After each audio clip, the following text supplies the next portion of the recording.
Okay, Bridge of Spirits walkthrough, part 3. We are going to be continuing our climb up the mountainside and trying to figure out where we can look for Taro.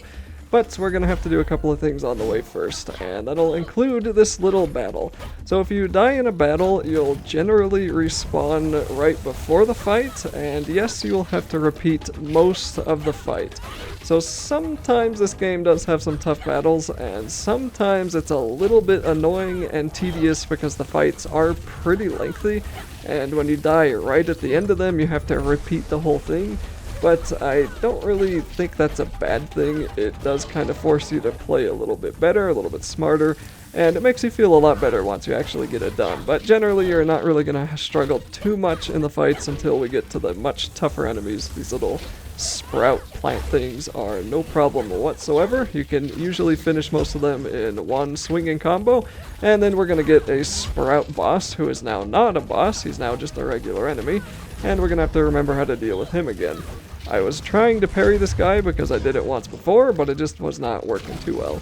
Now if you notice, I had like no health and took a hit and I'm still alive, and that's just because the game seems to have like a last attempt. I forget what, like, other games have a word for this. I always forget the phrasing. But anyway, it has like a final blood, I guess last blood, something like that. It has like a last blood mechanic, where if you have just a sliver of health left and you take damage, even if that damage should have killed you, you'll still be given one more hit before you die. And really by some miracle I managed to survive and not die to this guy. I don't really know how that happened, but I managed to kill him just fine, and I'm living on one hit now, but I don't really fear the little plants, and that was it. That was the main bulk of that fight, was just trying to kill that stupid sprout. So as I mentioned at the... We'll let these guys talk first. That monster? I told you she could help us. Great work, Kana. Let's keep going. We're getting close. So as I mentioned when I was fighting the Sprout boss at the end of the first video, I hate parrying in games. I am not good at it, and I just feel like by the time you figure it out, the game's usually over, with the exception of like Sekiro, because that whole game was based around parrying, and if you didn't parry in that game, you wouldn't beat the first boss, but that's different, okay? Just any other game that isn't exclusively based around parrying, I hate doing it. So that's why you're probably never going to see me parry, because I always get it wrong, I always miss, I always get the timing wrong, and I always take way more damage, and I always just feel like it's way better to just dodge and deal damage to the guy and avoid getting hit, even though it'll take a little bit longer and it won't look as cool, but at least you finish the fight, right? So we're still going to need to use these tiers all over the place. I ranted in the last video for a long time about the controls, and man, those controls really do not get any better. But we can clear up some of the forest decay there with the tier, and there will be a chest inside. So most of the side items, the collectibles that you're going to find, most of them don't really affect your character. The things that might are going to be the currency that gives you some upgrades, but you'll get the main bulk of that currency from completing fights. And sometimes you'll be able to find some meditation spots that are a little bit out of the way, but most meditation spots in this game are really hard to miss, and I wouldn't really call them collectibles. The meditation spots will raise your maximum health, so it's kind of like getting a heart container, I guess.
What did you see when you put on Taro's mask?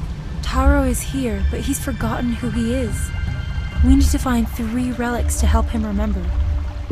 The forest is huge. How do we know where to look?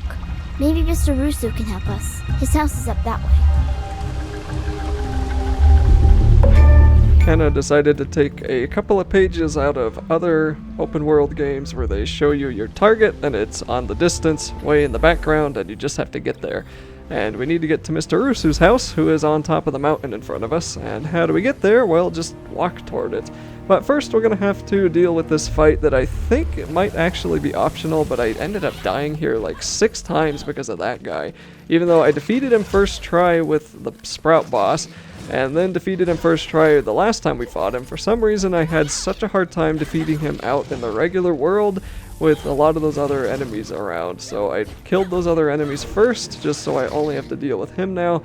And now we have to deal with the guy and his Dark Souls attacks. And when I say Dark Souls attacks, I just mean they have the Dark Souls style, where if you aren't really careful with your moves, because I don't think this game has great animation cancellation, if that makes sense. But anyway, let me let me try to finish what I was saying before. If you aren't like careful with your dodges, and if you try to get in another hit when you shouldn't, then you're going to take a massive amount of damage, and these enemies just hit you from all directions, it feels like. And a lot of times they'll attack you 3 or 4 times, or you'll think you're safe and then like the tip of the sword swing will whack you and knock you over and kill you. And that's kind of what happened with that guy, but I finally defeated him, so I don't have to deal with that little group of enemies again. And when we're kind of looking over here next to that waterfall, we can find another rot friend, and once we kind of turn to our left, there'll be this giant fallen log that we saw when we walked into those enemies. And if we climb up the log, we should be able to jump up here onto the platform and get into the grass fields here. So down that way, I don't think there was anything of note, so I just skipped that. And if you're ever lost or stuck, or if you think maybe there's a collectible nearby, don't be afraid to use your mask, and just take a look around. So here's the second or third, one of those, second or third warp points that we have. We can use those to warp around the map, and now we actually have a use to see the map. So the map's pretty big, there's a lot to see, and there's a lot to do. Rusu's house is so far away. You can see his lookout at the top of the cliffs.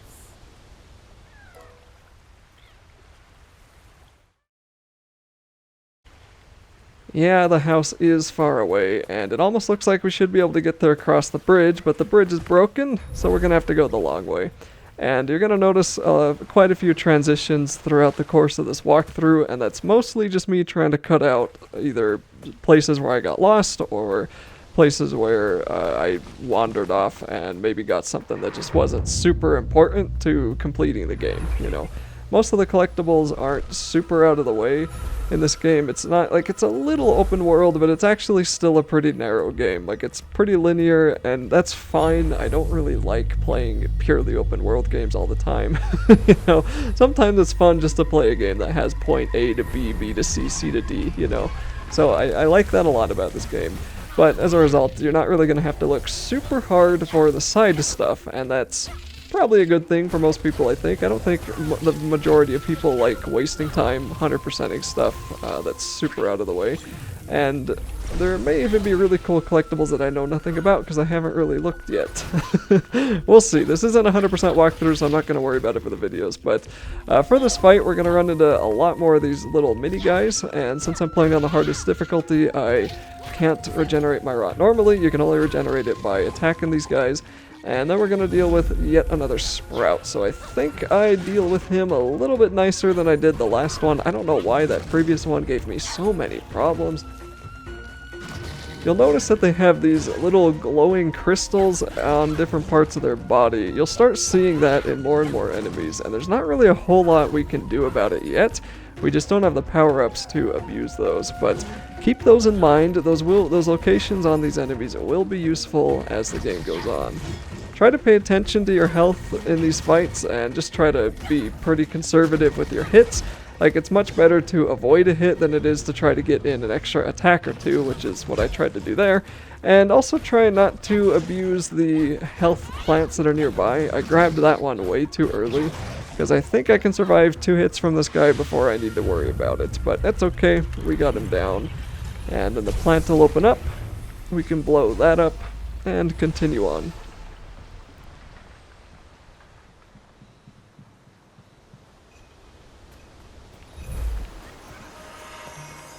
One of Taro's memories. I should see where it leads me. Throughout the game, the memories of the people that we're searching for are going to be popping up pretty frequently, so we'll just follow those through. And it's kind of nice because the memories tell you where you should be going, which means you can look down the pathways that they don't go, because that means there's probably a collectible that's easy to return from down there. When you're jumping as Kana, it can be a little bit odd because she keeps a lot of her momentum on the first jump, but she loses a ton of that momentum on the second jump. And if you're noticing some kind of hitchiness or frame drops or stuff like that, I don't know how much of it's actually showing up by the time the video's rendered, but if you do notice some like weird freezes and other odd behavior, I'll explain why after this little cutscene.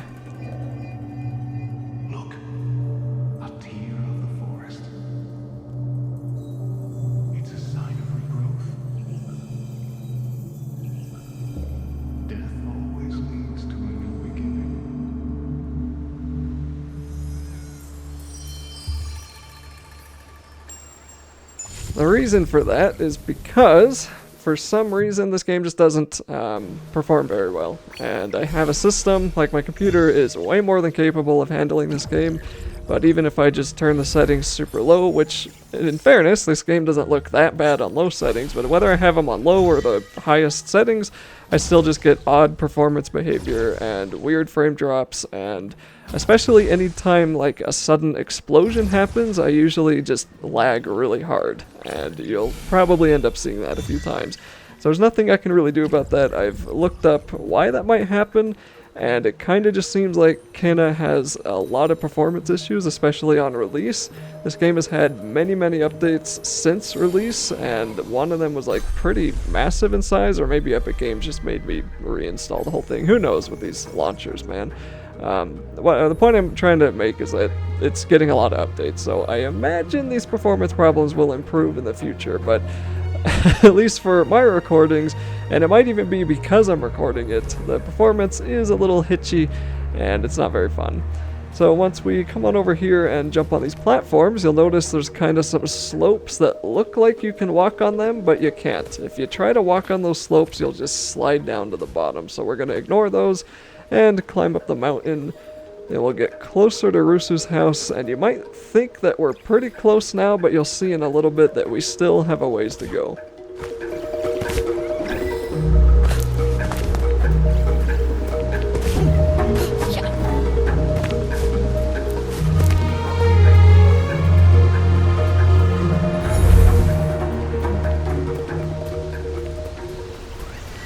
What's wrong with Rusu's house? The trees look funny. Let's keep going.